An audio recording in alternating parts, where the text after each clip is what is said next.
Yo, yo, yo, what's up, everybody? It's your boy Isaac, And this is your boy Bryce. and we are brothers on tennis. And folks, we've got a good one for you today. We've known this guy for a good minute, and he's a good brother. He's got some new initiatives going on. Bryce, you and I have been talking about it, and we've got him on the show to kind of give everybody out there a little more color as to his initiative. So, Bryce, I'll pass it to you to do the introductions, and then we'll get right on into it. Right. Well, to our audience, if you do not know this man, Mr. Marc Lucero, and I like to equate him to, how we talk about James Brown was like the hardest working man in show business. This guy, he's a tennis coach. He's a commentator. You probably heard him on TV. He's an MC at events. He's now a consultant. I mean, you put tennis on and this man is trying to get it done, right? And he's worked with some of the really good Americans we've had come through over the last several years.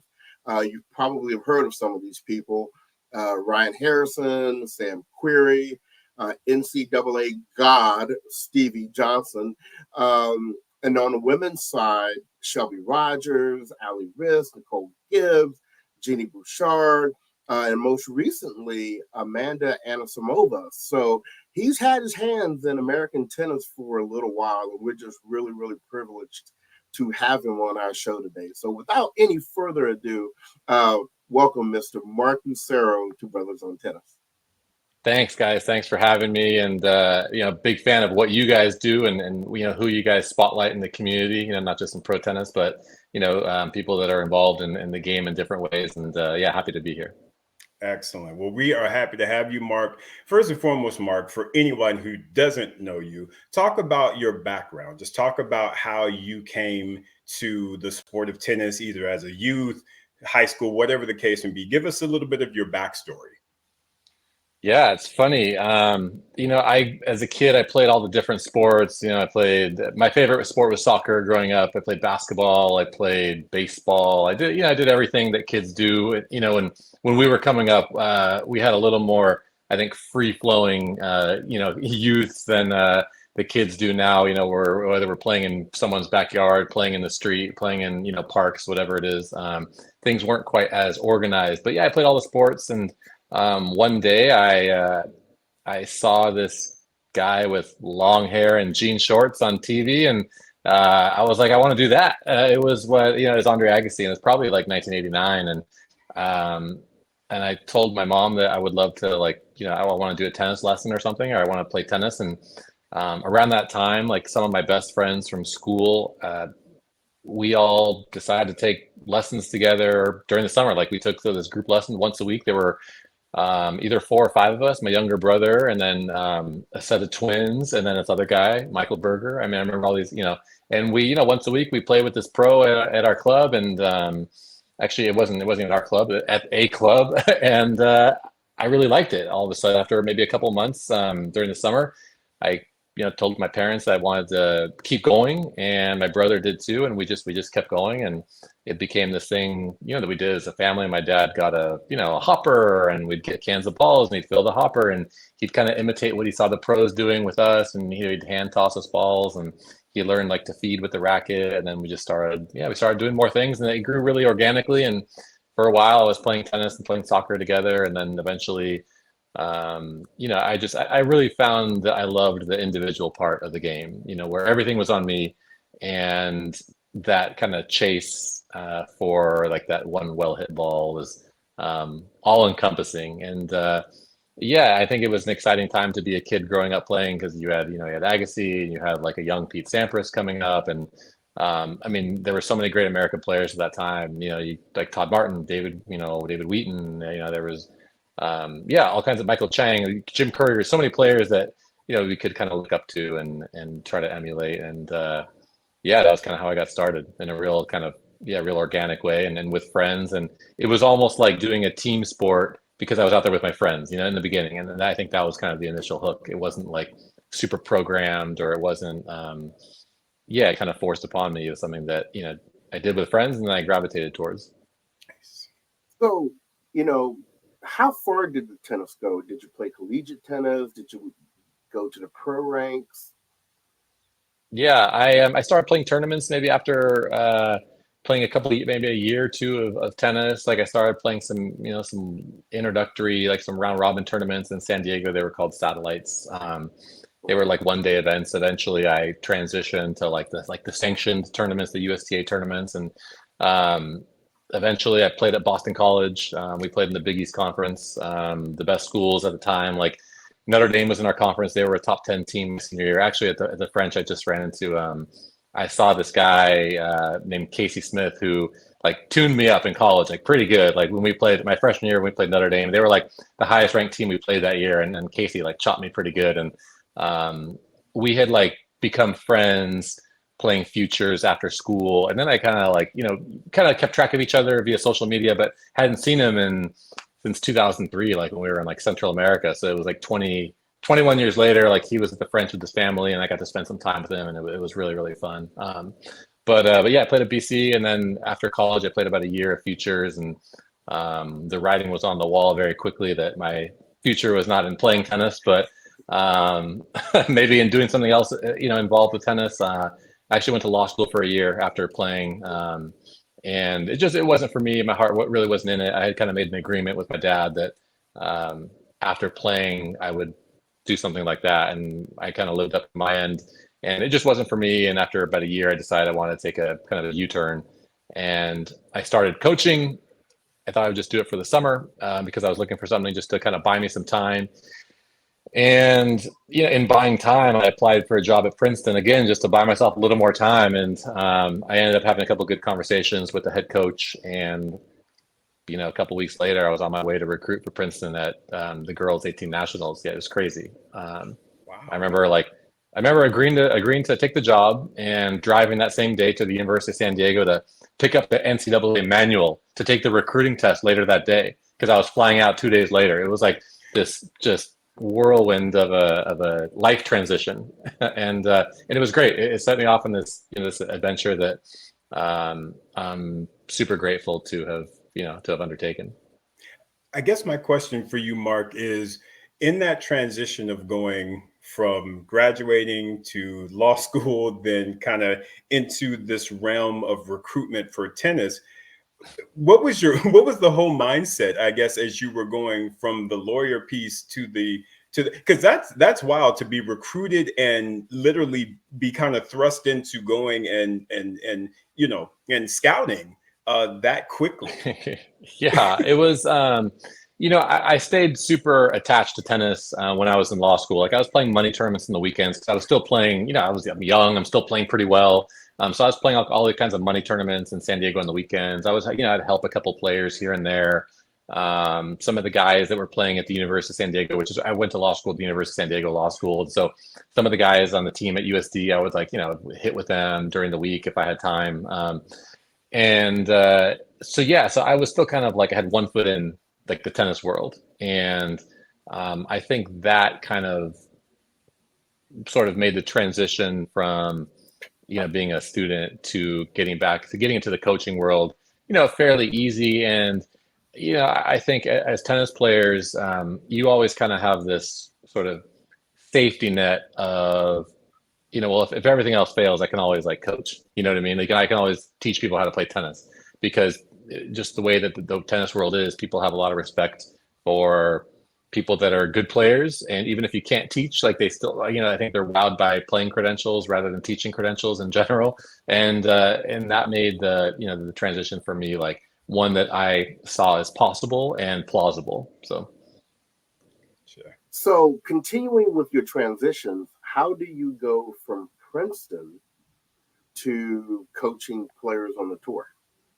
Yeah, that's a good question. So after 3 years at Princeton, I had kind of, I had sort of fully transitioned from like the player mindset or the student mindset to like the coach mindset. And I was, diving in, I was really immersing myself in that experience. And the thing is, coaching in the Ivy League is like this unique animal, because in addition to the NCAA rules of like 20 hours per week and whatever, there are these Ivy League rules that are even stricter. And so, in addition to those sort of guidelines, the weekly hours, you also have to find a number of days throughout the year where the players can't do anything sports related. So you have these like series of limitations on how much time that you as a coach can have with your players. And I was enjoying what I was doing, but I felt like I wanted to do more, and I wanted to kind of really sort of push it and be able to spend time with fewer players and for more and have just more time with them. And after I decided maybe after Princeton, I wanted to try to coach at a higher level, and I took a job. I decided to leave Princeton and I moved back to San Diego, and I actually took a job over the summer working with a player that I had recruited to go to Princeton. She ended up going to USC, but I developed a good relationship with her family. And, when I told them I was leaving, the dad asked me if I would, help get his daughter ready for college. And so I got to spend that summer basically working, 4 hours a day, working, 2 sessions of 2 hours with one player. And I was like, whoa, this is it for me. Like I really like having this, no NCAA time limits, and I can like control everything and, really like help really make an impact on this person. And I was like, oh, this is, I think, the direction I want to go. So from there, I started working with a player who was playing, challengers in the women's tour, the challenger level events. And then a few months later, I got a job with USTA player development in Carson. And that was the sort of on ramp to really working with a bunch of good pros. And, through my time at the USTA was, I got exposed to a lot of players, like you mentioned, like a Ryan Harrison, like a Sam Querrey, like all the players that were training or coming through Carson. I met a young Nicole Gibbs there, and then some of these players like Nicole, like Stevie, I eventually worked with as professionals after I left the USTA. And Mark, how long was your stint with the USTA? How long were you in that? Yeah, I was there for almost 5 years. 5 years. Nice. Yeah. So I can imagine you definitely saw a lot of the American talent come through there. What was sort of your, I guess, process when you were working at USTA and you were seeing all of these people coming through and providing your insight and perspective? What was sort of your process throughout that 5-year journey, if you will? It was this incredible learning experience. And I was there as a young coach. I was there.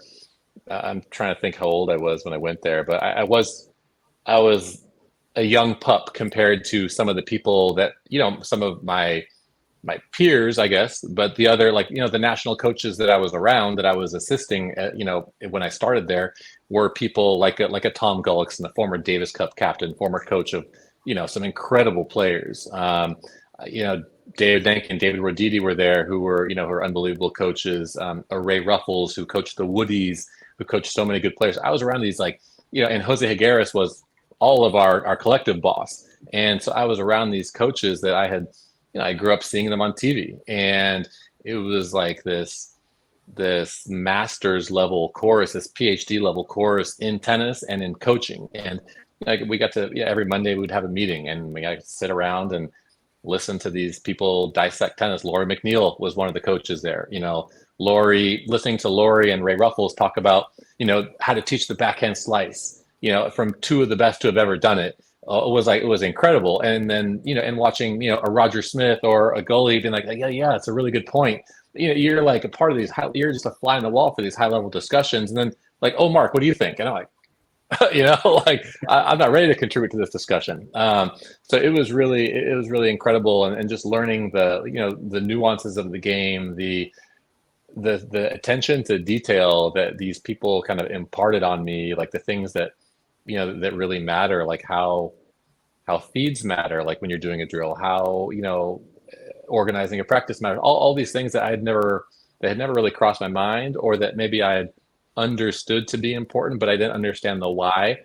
It was incredibly impactful on me. And I'm, I'm super lucky to, to count these people as friends of mine to this day. And as people I can, I know I can lift up the phone and call them and ask for advice. And, like Lori, I saw her at Houston the last couple of years when I was there with Stevie, which was unbelievable to see her. Like, Ray Ruffles, I'll see occasionally when his kids come to town when they're playing golf, and, David Roditi and Nanks, I talk to those guys all the time. So it just, it's this like support system that, of like-minded people. And you're like, yeah, I think everyone has that feeling when they kind of like find their tribe, like I had found my like tribe in the game, and it was the coolest thing. So who was the first player that you went on the road with, and they were like, you were their sole head coach? Yeah, so at the USTA, like I had developed like a pretty good relationship with Nicole Gibbs. Like she had a couple more senior coaches who were like in charge of her, but just because of how schedules linked up and because of, maybe um, their number of responsibilities, I got to spend a lot of time with her and a lot of one-on-one practices early.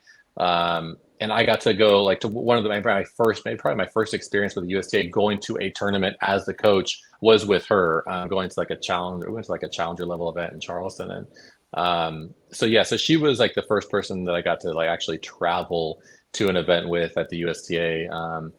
And my first actual, maybe the next year I did like my first actual like USTA trip with junior players, and it was a group. In this junior trip was, myself and Kathy Rinaldi took a group of kids to play ITFs. It was Taylor Townsend, Jennifer Brady. Gosh, there were some other good players on the trip, but I think they were the most like noteworthy. To kind of, it's been cool for all these players to see their transition from juniors to pros, and even the ones that don't play pro tennis, like to see their transition from kids to adults. Like on that trip also was a woman named Mia King. She was the same age as those girls, and now she's in charge of Nike Tennis. And so I see her at all the Grand Slams, and so it's cool and makes me feel old, but also happy to have been a little part of their journey and to seeing them at such a young stage. No, that is pretty awesome. That's very awesome. Mark, as far as your working there for the 5 years, what was the difference that you found and or encountered working with juniors versus working, like you said, you went on the road with Nicole Gibbs, who at that point I would assume was considered professional. So what were some of the differences that you experienced, and how did you have to kind of learn and adjust as it relates to all of those different people that you encountered there at the USTA? Yeah, something that we took a lot of pride in and that we took very seriously. Like Jose Higueras really talked a lot to us about the blend of like teaching and coaching and understanding when to be a teacher and when to be a coach, and sort of this, like, if you imagine like this continuum, where like the most teaching is done at like the youngest ages and the most coaching is done at the oldest ages, and it's almost like this sliding scale. As they get a little older, the amount of teaching goes down a little bit and the amount of coaching increases until you get to like the professional level when it's majority coaching and much less teaching. And just understanding that role of which sort of hat we need to wear in which moment with which players. And I think it was also sort of really put upon us that what we do with the 10-year-olds at 4 o'clock is in no way like less important than what happens with the pros at 10 o'clock in the morning. You know what I mean? Like it was actually told to us that like these young ones, like the 9 to 12-year-olds, that's actually the priority for the job. Like the pros in the morning, yeah, like we want to do well and whatever, but the most important part of the job for us was the young ones in the 4 to 7 program. And that was always clear. And we took that very seriously, and it was a great group, but had some good players come out of it. Like Claire Liu, Kayla Day, Emilio Nava, Ernesto Escobedo. I mean, there were some people you see in Grand Slams. But it's a little bit different mindset, like understanding, but I think it kind of, I was gonna say understanding like who you're working with, but I think that applies to, to everybody. It applies to, people ask about what's it like coaching pros, like a lot of people like to say like, oh, I bet the girls are like way tougher than coaching the guys. And my answer is like, maybe they are, maybe they aren't, but it's really dependent on the individual. Like I can say, like I've coached some male players that are, more emotional than some of the female. People like to make these generalizations, but my point is like it really depends on the individual, and that I think is the same. When we're talking about, the mindset going from coaching, kids going through puberty to pros or whatever it is. Right. So when we first met you, you were coaching Stevie Johnson at the time. And so, you talk to us a little bit about going from coaching someone who's at the end of their career and you kind of seeing them through there to, then you start working with, I can't remember if it was Genie Bouchard next, and then you have Amanada Anisimova, who are in completely different phases, of their careers and different situations going on in their lives. How did you manage kind of going between those different types of players and situations to coach? That's a great question. So Genie, I actually worked with. She was the very first pro player that I worked for in the private capacity. So after I left the USCA, I started working with Genie, and she was 18. She was ranked maybe 150, 160 in the world, and we were connected sort of through Tennis Canada and through her agent Sam Duvall, and I got to work with her at a really fun stage in her career where she was hungry. She was coming off some big junior titles, and we worked together, and we started in the off season in Australia in qualies, and then I was there when she made quarters of Charleston and got into the top 100 for the first time, and then I think she beat Stozer. I can't remember, but yeah, it was so going from somebody like that who's kind of young and hungry and has the kind of the world ahead of them to eventually coaching someone like a Stevie J, who is trying to sort of not just hang on, but trying to sort of reclaim this part of of their career that they think is still there.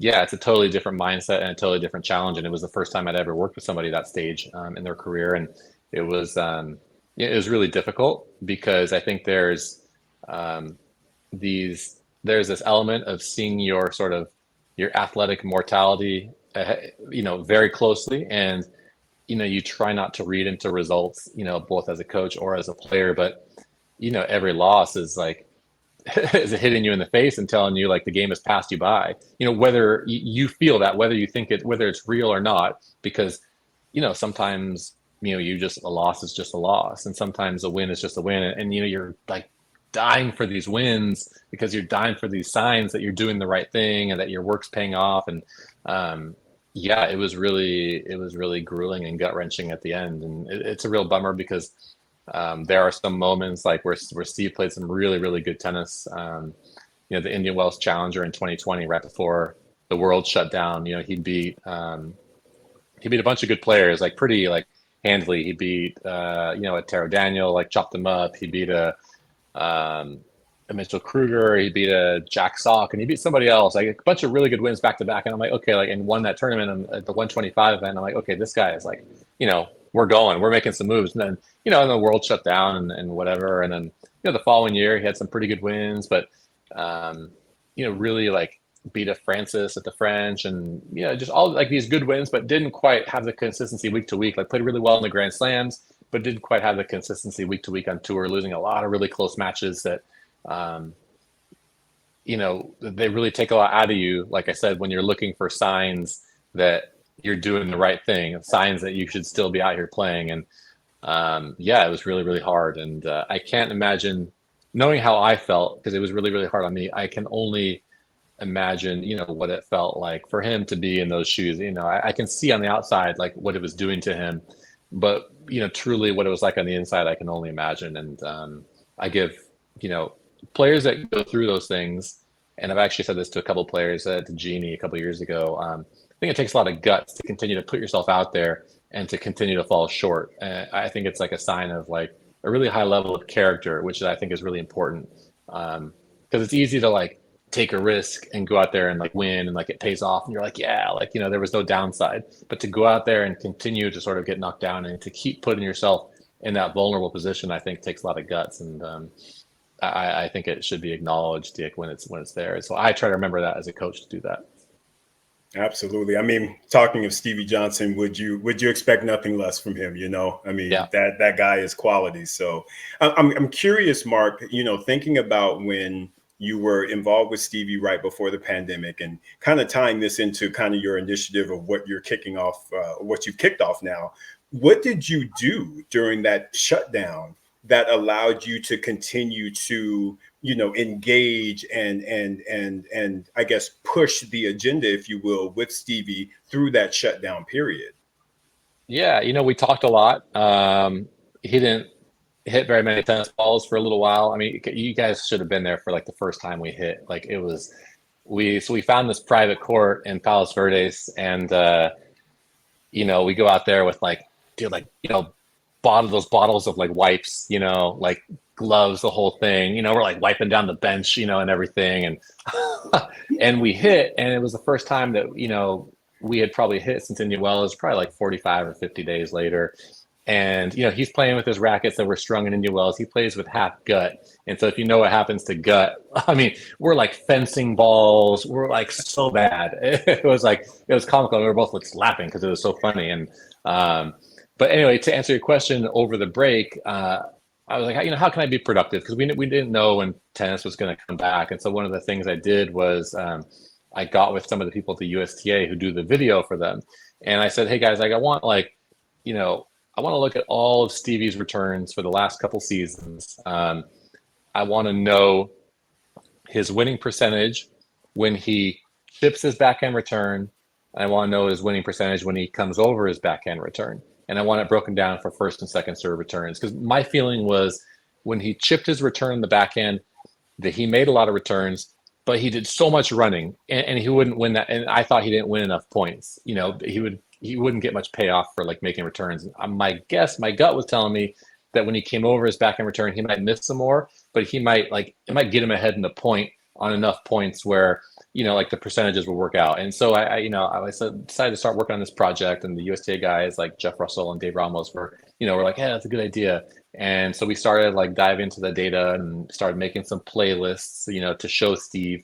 And yeah, like sure enough, like the numbers like panned out and said that even though he makes fewer returns in play with a two-hander, especially on second serves on the ad side, it really paid off for him to try to hit it because he could get ahead in the point versus just like chipping a return. And then like, maybe you're in the point, but like, the guy's scrambling and he's going to hit a bunch more slices and he's going to scramble some more until a guy hooks an inside in forehand and the point's over. I mean, I've seen that plenty of times. So we did things like that, and eventually we got on court, but I felt like I was armed with some new information, and it's really persuasive with players, especially with pros, when you have numbers to back up an idea that you want to bring to the table, especially if it's someone that's been doing something a certain way for a while. It's tough to get them out of that pattern unless there's really like hard data for to show them.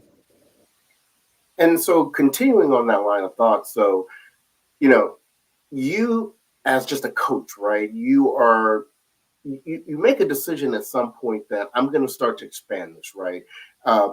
As I stated in your introduction, you're doing some commentating on television, you're emceeing events, you're maybe starting your consultative type services. Was this all a conscious decision of I'm going to expand the Marc Lucero brand, or just a level of interest that you had in doing other things? Yeah, it's something that's kind of evolved over time because, periodically, people would always sort of be surprised when, if I mentioned I was in town and that like I wouldn't mind seeing their child, or I wouldn't mind taking a look at, their college team or whatever it is, and I felt like, if these people are constantly surprised by that, maybe I should put it out there a little bit more. And it's been something that, I really enjoy doing. Going back to, we talked about working with juniors and pros, like it's the same amount of fun for me on court. Like as long as someone's there and is engaged and, wants to be there, it's really fun for me because, again, like it's different. And after spending, coming back from Roland Garros with Amanada Anisimova, like, I went back to working with some of these kids that come see me when I'm in town. And, the continuum, goes back from coaching, shifts a lot closer to teaching. And so I get to do, use this part of my brain or do these things that I haven't quite done for a while. So it's really fun. So I kind of thought like with the website, I think, it might be good to let people know that it's something that, I'm happy to do, especially with the technology that is available to us now. It's really flattened the world. We're able to get in touch with people from all over the world just, by pressing a button with, through an email or through a Zoom or whatever it is. And if people, want to send videos, want to have some consultations, want to have some chats, I think I can bring the most value with how to help somebody in their own coaching situation, or how to sort of, direct priorities for someone's maybe developmental path. Like I think I can help with some, I hate to say expert, but with some advice from someone who's kind of been through it all. I can maybe give a little bit more specific feedback, or maybe help organize a coach's thoughts, or organize a coach's practice plan, or organize a coach's developmental plan in a way that makes sense with the player and hopefully is impactful. Yeah, and we definitely don't mind you using the word expert, because based on all of the people that you have been around and learned from, I would definitely put you in that category. Marc, as it relates to kind of your initiative, MarcLuceroTennis.com, as well as your actual coaching on the WTA side, are you going to still be able to do that and travel, or what does it look like going forward for you? Yeah, the great thing is I can do it from anywhere, because if we're doing everything through the computer, I can do it from anywhere. Being on the road, it's not all limos and nightclubs, like I can be out there, and, a lot of times the reality is like I'm either watching Netflix or doing crosswords on my iPad. So, to have the ability and to have the chance to help people, and, I'm happy to do it from wherever.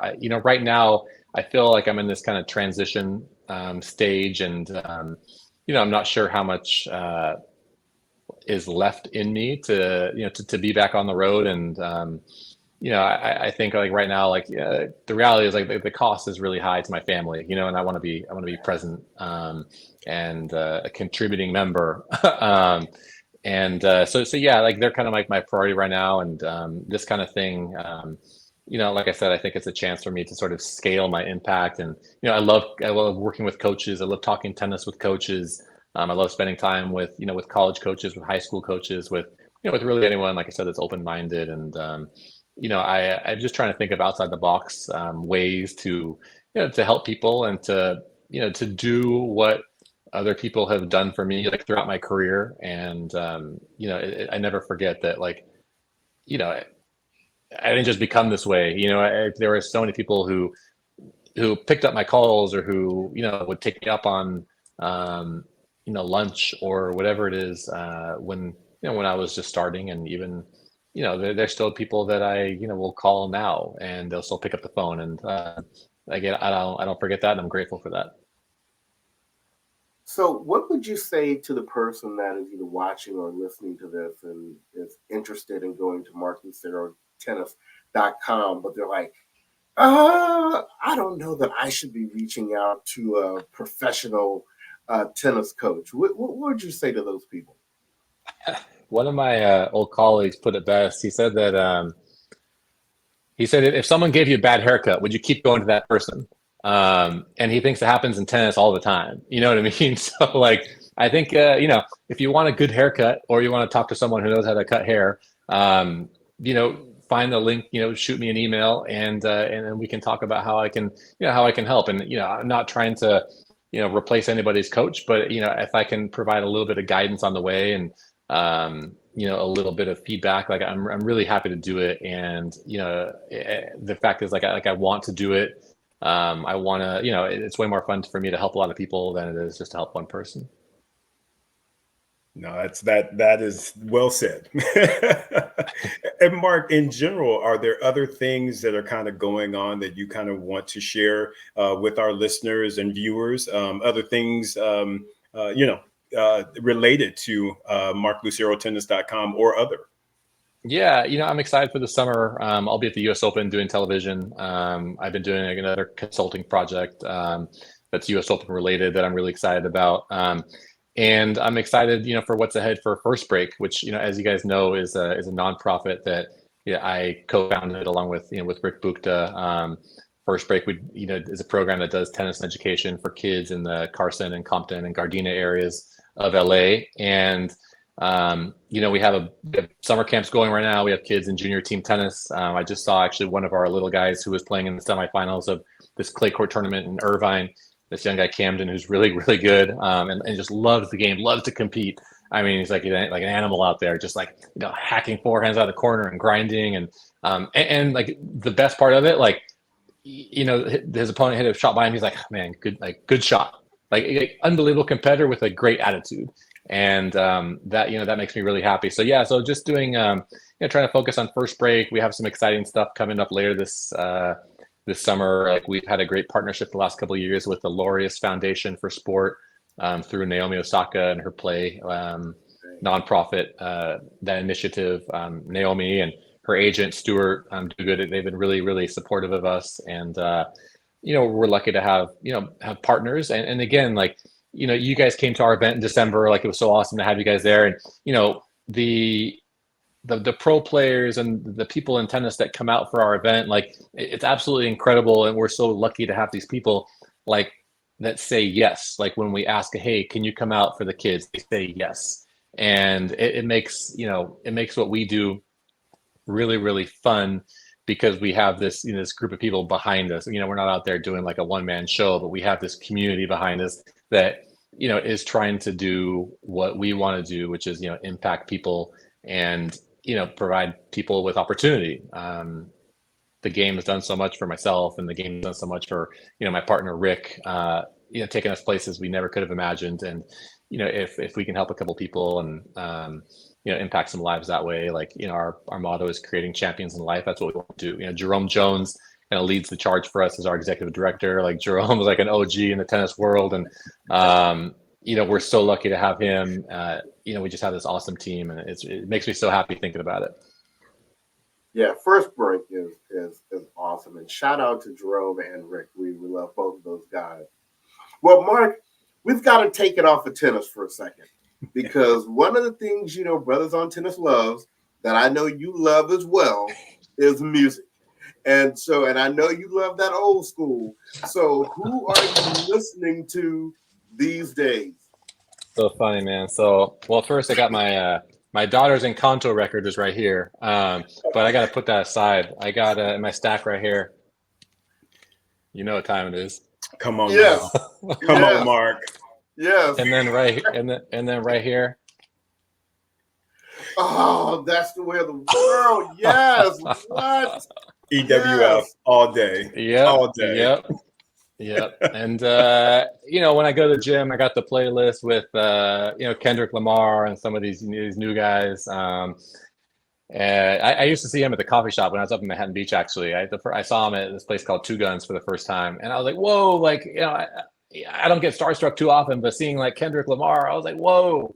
But yeah, I'm up in kind of like my little office area, and I have my turntable here, and so I play a lot of Prince, a lot of Earth, Wind and Fire, a lot of the Stevie Wonder records over there.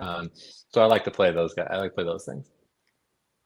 That is awesome. Do you want to let him know, speaking of Prince, who we're listening to right now? Right, because you know me and you, we were right there. Mark, if you have not done so, what you need to do is you need to listen to that new Lenny Kravitz. It's called Blue Electric Light. Yeah. Mark, I'm trying to tell you that Lenny Kravitz stepped out there and did the thing. Let me tell you. Okay. Come on, Bryce. All right. Yeah, and it's really almost kind of like a tribute to Prince. He's using a lot of Prince's sounds and the Linn drums and the whole nine. It sounds like a very Prince type record. And one of the very interesting things that I heard Lenny say in an interview recently is that he said, he and Prince were very good friends. And he said one of the things that Prince liked to do, and I forgot what he called them, but there are little things he would do in songs that he wouldn't tell anybody about. And it would be just like his own little secret.